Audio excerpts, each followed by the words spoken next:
Yigit düştü bir tükenmez sevdaya, aklını dargadır, baştan huş gider. Eşkari havlidir, gelin delağı, uğrun ağlar güllerinden yaş gider. Nadan adam bilmedi, gımmatındır yerden taksa diyerek naş tapdım. Har goller kadımni, har vakan harım, bir mağlılar bu mağlıdan daş düşer.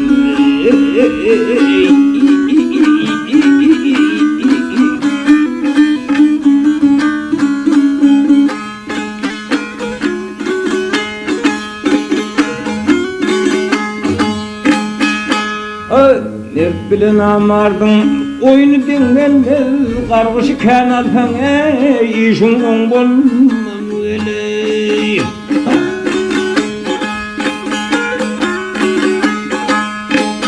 Yağışların söhbetine ceng olma, ayrılsan da birbirinden hoş gider öyle.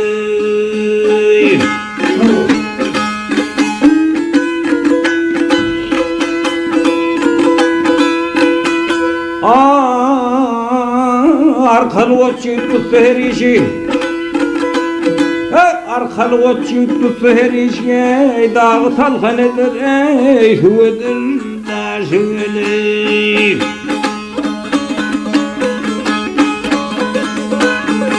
Yiğidin bolması gönlünün hoşu, yaz yazı döner, gönlü kış gider.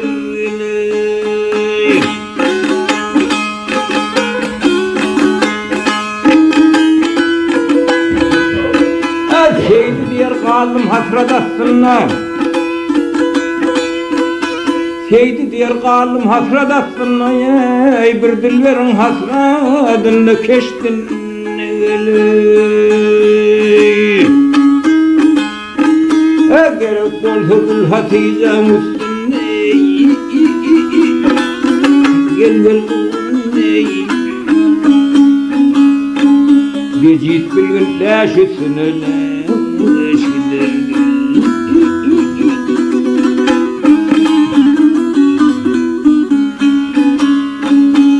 Gerek bolsa Hatice'nin üstündeyiz, gecit bilgin leşitsin öyle.